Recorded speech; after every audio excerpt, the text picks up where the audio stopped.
me, yes, I'm gonna say, sure, we're quarantined, we're self-isolating, we're socially distancing ourselves. So this little creek here is usually nothing more than just a little trickle, but as you can see, the water's really come up.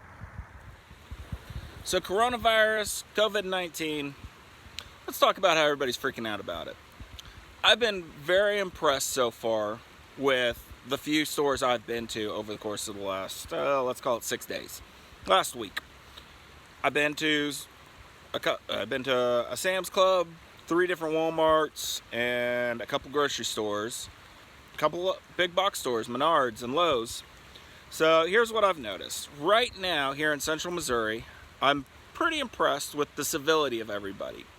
I haven't seen anybody seems like they're rushing or panicking. Everybody's pretty calm. Everybody's just kind of doing their own thing, trying to get their own supplies, which I think is great. I think it's kind of sad that people don't think about this and kind of keep some of this stuff on hand to begin with, and I'm guilty of that too. What I ran into is I buy about 2 big cases of baby wipes at a time. We usually just Amazon them because we have twins and we use wipes for everything.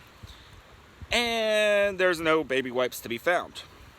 So, and I'm now at the bottom end of my supply. And that was all right, we got about 2 weeks left. Let's order another 2 cases. That would be about a 3-month supply for us or so.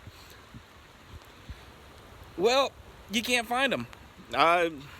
My assumption is people got smart to the idea of, well, if I can't buy toilet paper, I'll just buy baby wipes and throw them away. I actually had that thought too. I kind of figured when I first couldn't find toilet paper, it's like, well, I'll just buy it 3 or 4 times the amount of baby wipes that I need for myself and the whole family. And then I realized everybody's had that thought already, and there's no wipes to be found, even for parents that have babies. So what are we going to do about it? Well, not much. I'm not going to worry about it. Worst case scenario, after every diaper change, babies might just get a bath or wet washcloth or something. I mean, people survived thousands of years without, baby wipes. So I'm not going to worry about it. How long did we live without toilet paper? You have options. Take an old bed sheet, cut it up into little squares. You have options. When push comes to shove, you don't need to be fighting over toilet paper. I mean, come on, people, calm down. It's not the end of the world. Humans have faced these pandemics, these plagues, whatever you want to call it. It's part of human nature. It's part of human history.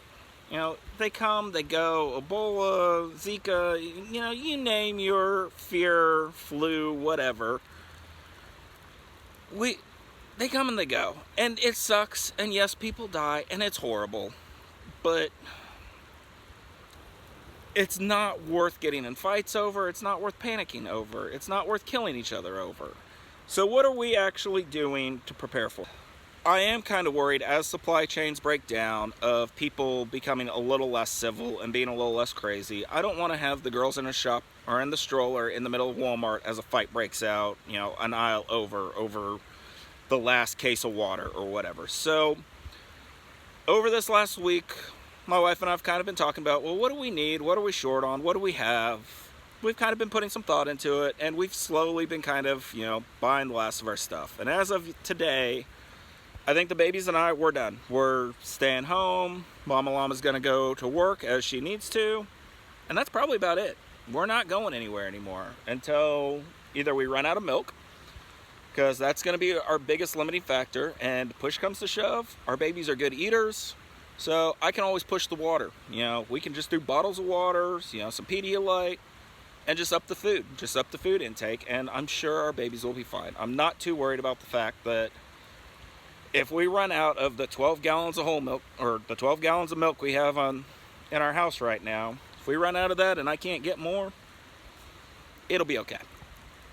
And what I thought was funny was yesterday I bought 6 gallons of whole milk and 4 gallons of skim milk. And a couple of people were looking at me funny, like, why are you hoarding all the milk? And I actually looked at them and was like, this isn't me hoarding. This is a week's supply of milk. We'll go through that much milk in about 6 to 8 days. So The fact I have about 12 gallons of milk on hand right now between the two fridges, that's not going to get me through a month. If we can't leave the farm for the next month, we will run out of milk, and it will be okay. I'm not going to go to Walmart and start a fight over the last gallon of milk in town. It's just not worth it. So realistically, my plan is I'm not doing much. I mean, we have food, we have water.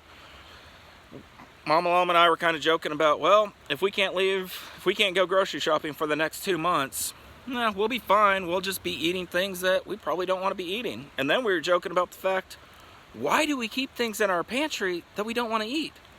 You know, there's cans of yams or pumpkin filling that, you know, we obviously bought for Thanksgiving and never used. And we kind of realized there's a lot of food in our pantry that I have no interest in cooking in any way, shape, or form under normal circumstances. We bought it because we had the great idea of we're going to make this Thai thing, or we're going to make this Chinese dinner, or we're going to make this or that, and then we never got around to it, and now we have all these random ingredients and random things.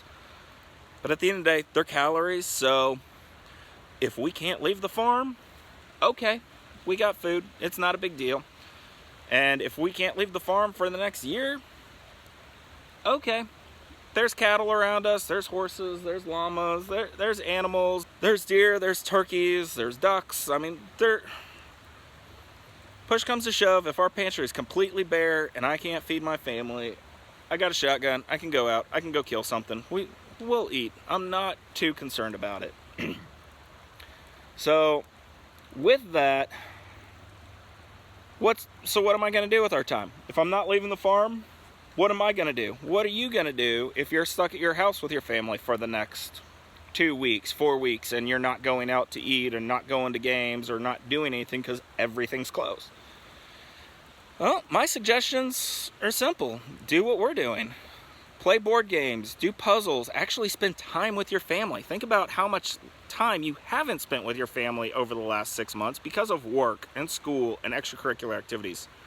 Spend time with them. Play with your kids. Do fun things in the house. Build a fort. Have a pillow fight. You know, enjoy your kids. Enjoy your life. There's things you can do around your house that can be enjoyable that we as adults kind of forget about and we just don't do anymore. As the weather gets warmer, take the kids out in the backyard and have a water balloon fight or something. You can do things to fill that time and not just sit there and watch TV and YouTube. But watch my channel on YouTube. Please do that. You know, keep checking that out. The other thing I plan on doing is during baby nap times, I'm going to do a bigger push to try to make more content of more projects. Things that I feel like you could probably do with things around your house or a quick run to Lowe's, and you'll probably be able to buy the materials or the tools to do them. So I got about 3 projects in the work. The videos are halfway filmed, mostly filmed, stuff like that. So I'll do some editing. I'll try to get those videos up here soon. And maybe you'll find them interesting, and maybe you'll sit down and watch a movie and work on some of these projects yourself. That's kind of my intention, is try to put out the YouTube videos. So if you don't want to do anything, you can just sit there and watch YouTube, watch me. Hey, great. That's great for my channel. Otherwise, you know, just read a book, spend time with the family, you know, do your spring cleaning early. You're stuck at the house anyways. Why don't you not get going with the vacuum cleaner? Get caught up on laundry while everything still works. So, I mean, yes, take it seriously. Don't go to these Corona coughing parties. I don't know if you guys have heard that. That's just made me laugh, and people are being dumb. I mean, they are truly being dumb. So, along with that, you know, what else have we done around the farm? Well, I've done some things that I'm obviously not going to talk about on YouTube, but I have upped some of my security stuff around here. Got locks on things that normally don't have locks on. You know, just being a little bit more vigilant of if I see cars driving around on a road that, you know, aren't normal, if I see people around. Because realistically, where we live, you never see anybody. There's just not. And from a security standpoint, if society were to truly break down, my recommendation to everybody that lives in town, start thinking now. Do you have a cousin that has a farm that has room for you to pack you and your kids and your family and go out and live on a farm for the next couple of weeks, month? My work list is so long, it's just never ending. So, I mean, I can think of probably 100 things that I should be doing over the next 2 weeks. So, for me, yes, I'm gonna say, sure, we're quarantined, we're self-isolating, we're socially distancing ourselves. Well, it's true, but it's also BS because that's just our life. I mean, that's how I live. I don't go to town every day. I don't sit in a cubicle 2 feet away from a coworker. I don't do things like that because that's just not the lifestyle we live. And I absolutely love it. Now, Mama Llama, she's got a job and she's busy for the next month. I looked at her schedule and she gets like a day off here, a day off there, and other than that, she's working. So there's a potential she's gonna bring something home to us. And if that happens, that's gonna suck, but it'll be okay. I mean, we have baby Tylenol, we have doTERRA essential oils, we have stuff that, you know, if I get sick, if the wife gets sick, if the kids get sick, we'll be okay. I guess worst case scenario is if the wife gets sick and can't work, that'll put us in a bind, but it'll be okay. I'm not worried about any of this, and I think the average person out there shouldn't be worried about it either. There's a lot of people panicking over this, and there's probably some reason to that. The biggest red flag to me that's telling me this is not your average flu, this is not just a normal bug, this is not the Zika virus, this is not Ebola, is when CNN and other news agents that I've never heard them compliment Trump, I've never heard them say one positive thing about him or what he has done. Everything he's done is horrible, end of the world, he's the worst thing that has ever hit humanity. That's what they're talking about. They've said that for 3 years. And now they're saying we need to get behind this president, we need to support him, he is doing good, we need to, this is bad, we need to actually support the president, the president needs to see us through this. When I heard them stop bashing him after 3 years of never saying anything good about him, and now all of a sudden because of this, they're actually, kind of trying to praise him and saying we need to support him, that was my red flag of, all right, we're done. I've been listening to guys on YouTube that are on the West Coast and East Coast, and they've been talking about, how bad it's been and how 4 or 5 days ago they started self-quarantining themselves. And my assumption is we here in the Midwest are about a week or two behind places like Washington and Oregon or New York. So I don't know, I think we're just getting ready to start getting nutty here in Missouri. So I've just heard on the radio yesterday that lots of places are closed, lots of mayors are doing things like canceling churches.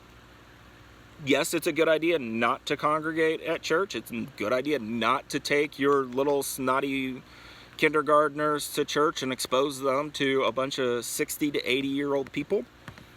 It's a good idea not to do that. But under the Constitution, under the First Amendment, I don't know how a mayor has the legal right or authority to say we've closed churches. That one's weird. I don't know how mayors think they have the legal authority to close things like gyms and restaurants. Yes, they have authorities to close public schools. Yes, they have the authority to close post offices and city buildings and federal buildings. Sure. Yep, absolutely. Yes, they have the authority to say this is dangerous. Please don't do these certain activities.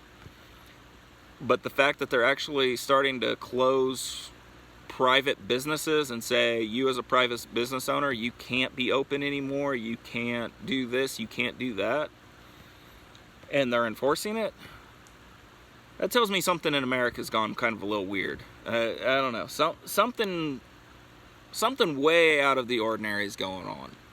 I don't know of any time in history where mayors and governors were closing restaurants and bars and churches. And I don't know. And yes, a lot of you are going to say, well, the First Amendment's great, but the Second Amendment's great, but. No. You have the right to free speech, period. You have the right to bear arms, period. You have the right to congregate, period. I mean, that's what the Constitution is. This whole, you got the right to do this, but, you know, for safety's sake, we need to do this. Well, no, for safety's sake, we need to educate ourselves, and we need to educate others, and the government needs to put out information on what this virus is and what it's not, and safety precautions. I mean, from everything I know about this virus, if you are under the age of 50 and, you know, reasonable health, and you wash your hands and just stay clean, you're gonna be fine. Your kids are gonna be fine. Keep your head, stay calm, be smart. Obviously think about, what do you actually need to survive and truly live, keep yourself breathing, if you have to stay in your house for the next month or 2 months. Maybe if you're a teenager in a 2-bedroom apartment, maybe it's time for you to think about, well, maybe I should move back home with mom because they have more food in their pantry and things like that. Either something is going on more than we're being told, or people are just absolutely panicking over just being nutty. Hey, small flock of geese flying overhead. So, but yeah, so I'm Ben with MD Triple Creek. Hope you enjoyed this, and I do truly hope to get more videos put out over the course of this week. I want to try to get at least 1 video out a day for probably the next week or 2. I think that's going to be my goal. So that way, if you're self-isolating, if you're bored out of your minds, you have more content to watch, and hopefully I can do content that will give you some ideas of things you can do around your house right now, or, you know, this summer, that, you know, projects you might want to do later. I hope you enjoyed this content, and again, I'm Ben with MD Triple Creek. Stay safe.